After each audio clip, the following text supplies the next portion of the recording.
tatizo limefanya nipotee. Kama ningejua toka mwanzo, nisingeruhusu nikose. Hili tatizo limefanya nipotee. Kama ningejua toka mwanzo, nisingeruhusu nikose. Kiza kinene kimetanda, mbele sioni hata mwanga. Mazoruba yamenganda, mfululizo wa majanga. Ushujaa umenipoza, hii vita nimeshindwa. Kumoana vita visasi, kutwa mapresha moyo relaxi.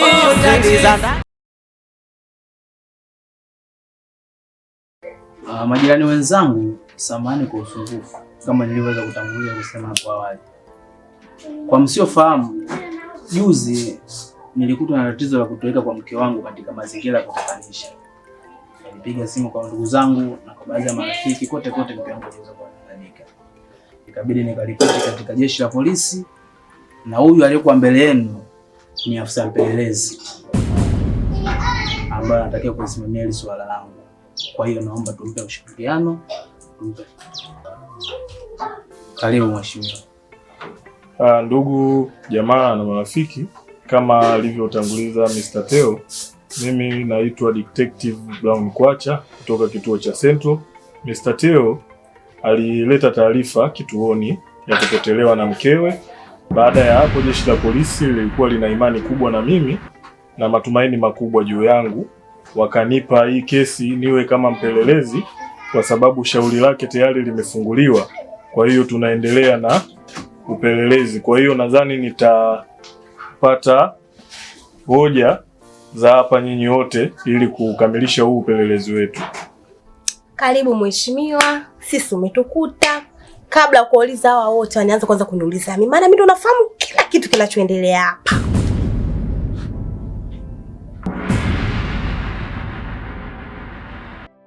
Kwa sababu nakumbuka juzi wakati natoka zangu bafuni kutoka kuoga. Juzi yo naingia zangu wapi ndani, unaona sambelezi, kwa sababu yani pale tumepata chumba kimoja, yani tunakaa mimi na yani kwa mimi ndugu yangu, yani wewe yako na huyu yani hawa wanakaa wawili, wako wawili, yani hawa yuko huyu na huyu wanakaa wawili na huyu na huyu nao wanakaa chumba kimoja, ila mimi niko single. Nasikiliza hoja ya mtu mmoja mmoja. Subiri amalize hoja yake, alafu baada ya hapo tutarudi kwako, kwa sababu unaona kama unaleta mzaa na mimi sipo hapo kwa sababu ya mzaa. Samahani sana. Ukiendelea hivyo naweza nikatumia nguvu wakati sihitaji zitumike nguvu. Nahitaji tupate maelewano, tujue tunafanyaje hii kesi. Haina shida. Kwa hiyo naomba utulivu tafadhali, nisikilize hoja ya mtu mwingine. Samahani sana nakuomba, samahani sana. Tuendelee madam. Basi unaona mheshimiwa, kweli kwa sababu mimi na huyu ndugu tunakaa chumba hiki kimoja. Baada hapo akaniambia kwamba naomba unisuke, tukakaa zetu mlangoni kwa namsuka. Baada ya muda mchache akatokea huyu bwana alipotelewa na mkewe. Amefika pale. Nyenyele. Endelea na maelezo. Alafu naomba nikusii hapa huko mbele ya mamlaka ya jeshi la polisi. Nimekuomba mara ya kwanza samahani. Naona unaleta mzaa sana.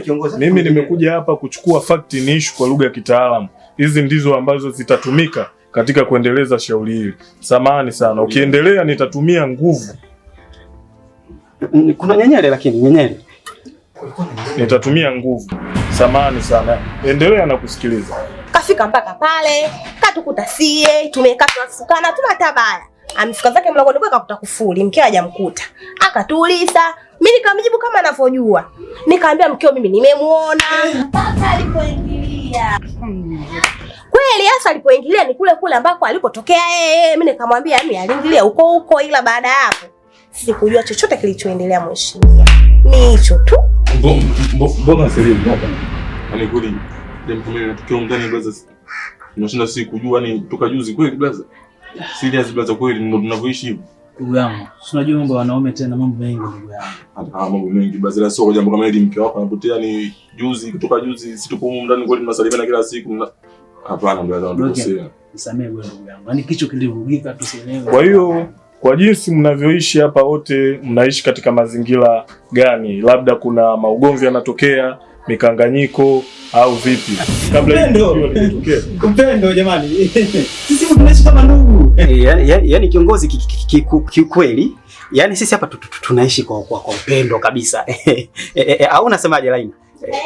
Yaani sisi tunapendana. Yaani hapa chake changu, changu chake. Yaani tunapendana, na ndio maana hata mimi nilivyolisikia hili swala limenigusa, limeniuma kiukweli. Maana kama dada yangu maskini yule, mimi dada yangu. Samahani sana. Kaka pia nawe samahani.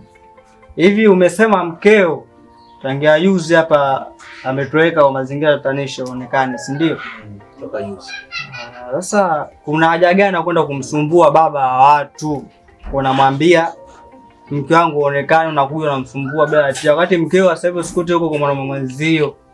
Anampepea tu huko mguu juu, hana hata habari. Wewe unakuwa unakaa baba. Tulia basi, watu wapo serious. So uone. Watu wapo serious kama wanapunguza pombe.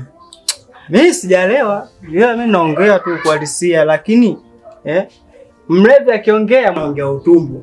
Kwa hiyo mimi naongea na maana nani yake? Lakini sio pombe. Mimi naongea uhalisia. Sio kama nimeelewa. Mimi sijaelewa. Mimi naonja tu kamnyusi. Kijana. Kumbuka upo mikononi mwa sheria. Sheria ina mkono mrefu sana. Sitaki mzaa. Unavyoeleza unaweza kujikuta na wewe upo hatiani, na baada ya kuwa katika hatia kinachofuata ni kwenda mahakamani. Baada ya hapo maamuzi yakishafanyika, unaweza ukaenda kufia jela, ukapotea kabisa. Nahitaji hoja ambazo zimekamilika. Kuhusu upande wangu mheshimiwa, ni hayo tu niliwasikia hapa na hakuna kingine ninachokijua. Ni hayo tu mkubwa.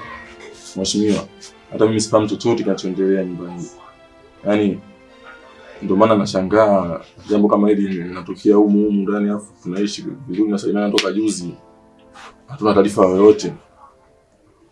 Ndio inashangaza hiyo mheshimiwa. Vipo vifungu tofauti, mfano kama kifungu cha 36 kinasema kwamba watu wanaokaa kwenye mazingira, endapo tukio litatokea aidha mauaji au upotevu wa mtu, watu wao ndio watakuwa wa kwanza kuwajibika, kwa sababu tunaangalia ushahidi wa kimazingira, wa kusikia, wa kuona au wa kutenda. Kwa hiyo jitahidi sana unapotoa hoja zako, utoe hoja ambazo zinaeleweka. Kaka mheshimiwa, yaani mimi sina chochote ninachokijua zaidi ya hicho muongea tu mwenzangu pale, ndo basi. Yaani mimi kingine mimi sikijui chochote mheshimiwa, mimi sijui chochote. Nawashukuru sana kwa kutega sikio na mmekuwa watulivu, mmenipa ushirikiano. Nashukuru sana. Kwa hiyo nashukuru kwa muda wenu. Endapo tena nitahitaji taarifa kutoka kwenu, nahitaji ushirikiano ambao mmeuonyesha hapa. Asanteni sana.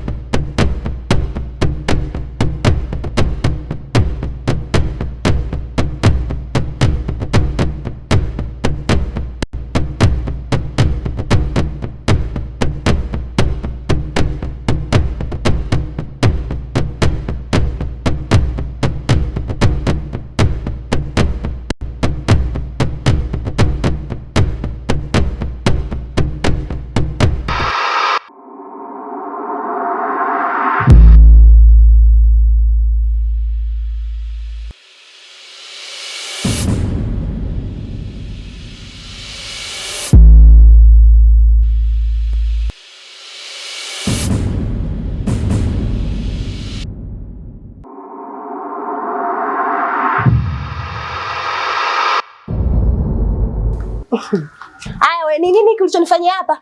Na kwa sababu gani nifanye na wewe kama nani labda nikikuuliza. Alafu nisikilize wewe. Ndio nisikilize kwa makini. Ukaa kwetu nyumba moja sasa, kwa sababu yani kila unapoona yuko yani kama wewe ndio unaniweza sana, umenielewa wewe? Tuheshimiane.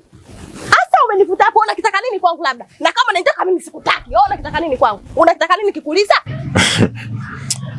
Raina, kwa namna ulivyokuwa na hofu na unavyoongea maneno mengi yasiyo na mtiririko, kwa pressure uliokuwa nayo na jinsi unavyopandisha maneno yako, unanifanya naamini kuwa kuna siri unaitambua, unaificha na inakutafuna ndani yako.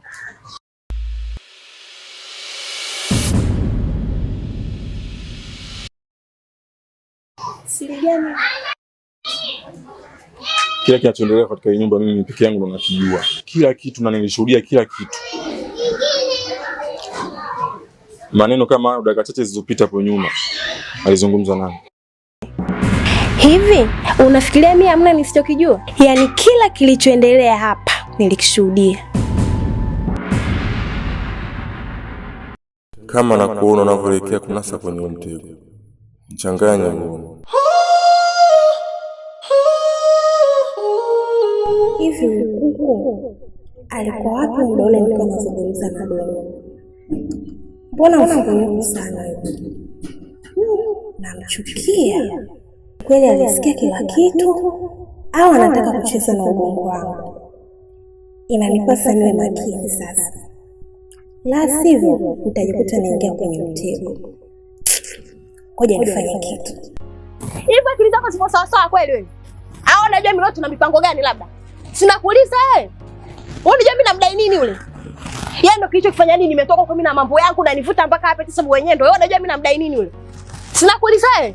Yule mimi namdai. Nimepita kwa mitaani kwa kila kila anapomuuliza kuhusu hela vile ananiambia mara sina hela, mara kesho kwani mpita mitaani huko nipata taarifa kwamba hela zake anafanya kazi ya kuonga. Na ndio maana nikamwambia ni kila anachokifanya mimi nakijua. Upo.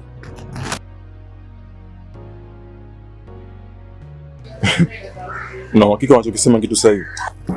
Tuheshimiane wewe. Tena tuheshimiane. Mimi nimeamka mwenyewe na mawazo yangu sasa hivi eti mara wao nimekusikia kila kitu. Wewe tuheshimiane. Usinihusishe katika vitu ambavyo mimi havinihusu. Samahani. Nadhani mimi nilifikiria tofauti. Naomba unisamehe sana jirani.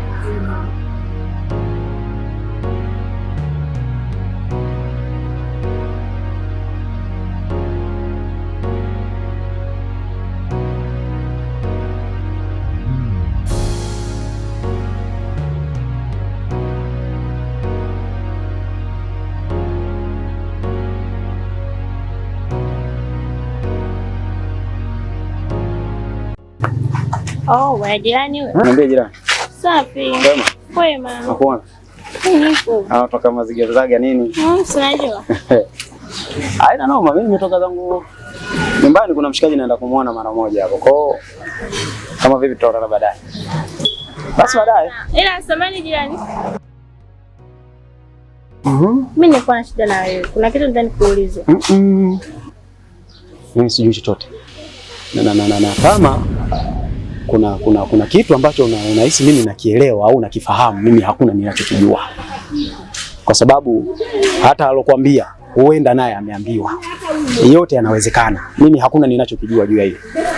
Mimi naomba tungeniruhusu niweze kwenda kwa sababu sina la kuweza kuzungumza tofauti na hilo. Yaani hakuna. Kama amekwambia basi atakuwa muongo. Atakuwa muongo. Uniambia nani? Na mwenzangu anajua kitu gani? Mwenzangu nani? Wewe unajua mimi kitu gani nataka nikwambie? Kwani unataka kuniambia Laina hajakwambia chochote? Mimi niambia kitu chochote. Kwanza kuhusu nini kwanza? Kuna kitu gani kwanza? Yaani hakuna kitu chochote. Yaani kifupi hakuna chochote, hakuna. Ila tu si unajua tena nyinyi wanawake bwana mmezoea masuala umbea hapo nilikuwa najiami mapema maana mchelewe nyinyi maana kila tukiingia chelepe tukitoka chelepe kwa basi hapa kitu. Kama ni kweli hajakwambia basi hamna kitu. Sawa jirani. Basi baadaye jirani yangu. Jirani huyo. Jirani. Tatizo.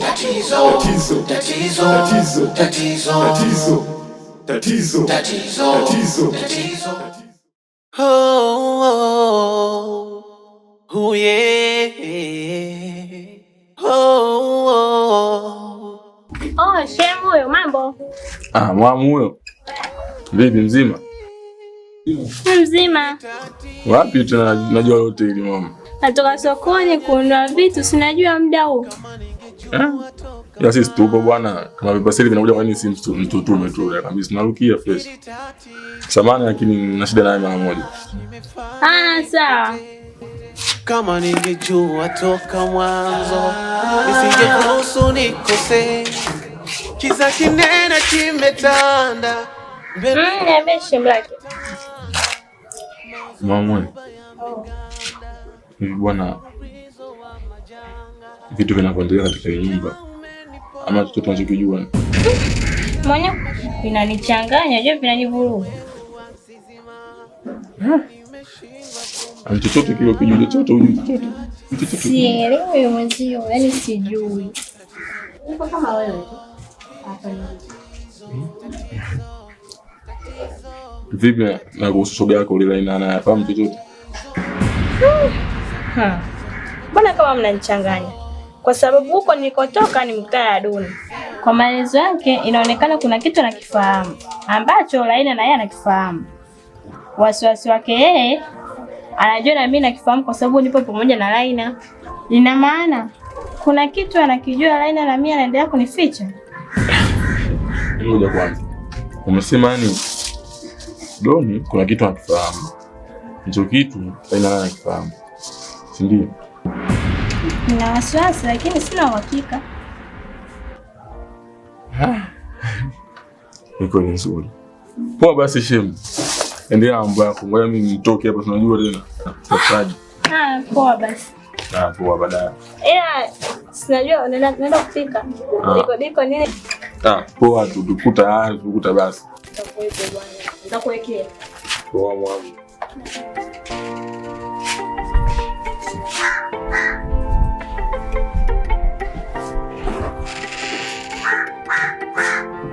Kubomoana vita visasi, kutwa mapresha moyo relaxi. Kaka wewe. Basi ninapokujua ushanuna tia. Lazima ninune. Ulifanya kusudi ili ninune.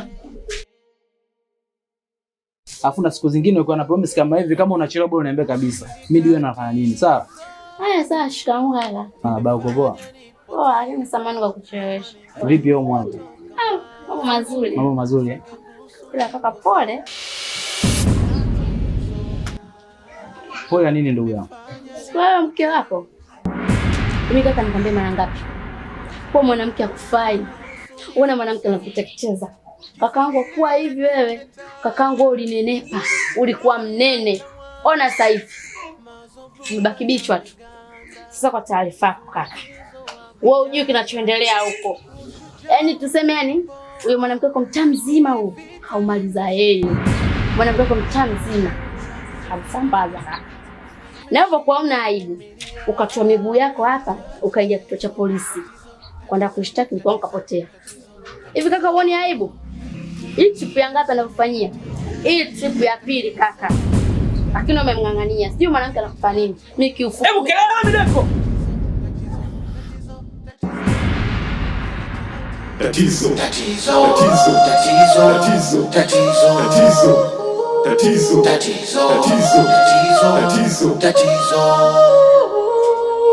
Hivi unajua unazungumza na nani? Au unahisi naongea na mwanamke mwenzako au mtoto mwenzako? Si ndio yake? Namna kaka. Kumbuka mimi ni kaka yako. Anahitaji uniambie taarifa nimekwambia nani? Kaka taarifa mimi kaniambia matokeo. Matokeo huyu mpangaji mwenzangu mlevi. Mimi kaka mimi nilikuwa tunapita zangu pale maana ya klabuni ndio nikakuta matokeo na wenzia anaanza kumponda wifi. Mimi kama mwanamke mwenzangu mimi nikaanza leo kuniuma kaka. Sawa. Sihitaji siku nyingine irudie. Si adabu kama ulivyo nikosea leo. Umenielewa?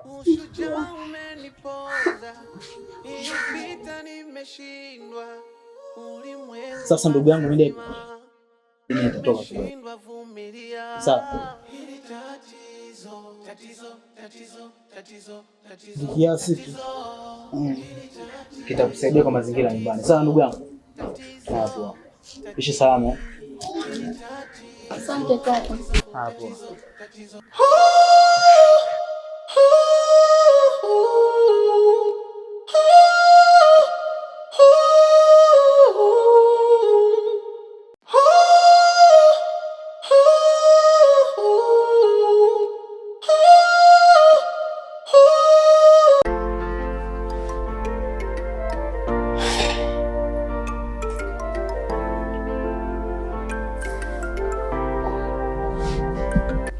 Baba. Mbona kama hivyo? Nakupenda tu baba. Au sio? Mwenyewe nakupenda sana tu. Kweli? Lakini tu kuna kitu naniona. Kitu gani tena?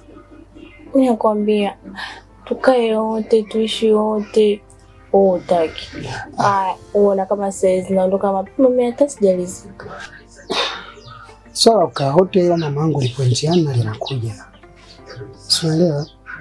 Kuna baadhi ya vitu nishaanza mipango yote. Sio muda atakaa sawa mpenzi wangu na tutakuwa wote sawa mamangu. Kweli? Sana bwana kupenda. Kupenda sana. Thank you. Hata usijali wala nini. Sema usikie. Kwa sasa hivi ningekuomba ujiandae uende. Sisi unajua mida hii rafiki yangu keshaenda huko rodi. Ndio mida yake ya kurudi, asije kukukuta tena, si unajua. Shemeji yako naye. Hapo palipotea shemeji. Unajua kipenzi, kuna kitu kinanitatiza sana. Kitu gani tena? Jana natoka sokoni. Nimekutana na Deni. Anasemaje? Ananiambia masuala ya Laina. Sio kuna kitu nakifahamu kuhusu Laina. Bali nilikuwa simuelewi. Nimerudi tena nyumbani, nimekutana na Shemo bloka. Na shemeji anamzungumzia Laina. Anahisi kuna kitu anakijua Laina. Ina maana Laina kuna kitu anachokijua na ukijui, si ndio? Mimi nasema anificha Laina. Sasa nataka nikuagize, unanielewa? Kweli. Nataka umfuatilie rafiki yako Laina. Na taarifa yoyote utakayoipata kutoka kwake, mimi ndio ni wa kwanza kuzipata. Sawa baba, usiye. Wewe tena. Nakupenda. Usiye. Ndio maana nataka nikuweke ndani. Kweli. Nakupenda sana. Nakupenda pia.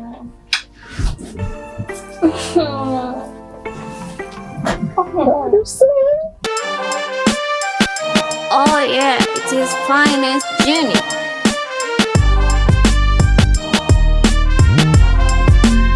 Nimekusikiliza na nimekuelewa kwa makinifu mkubwa mno. Tangu mwanzo hadi hivi sasa. Hivyo pengine nipate kutambua ni nini tafakari yako kuhusiana? Nachofikiria kuhusu wewe, na mimi ndo anayefahamu kila kitu. Hivyo ndivyo fikra zangu zinavyoniambia.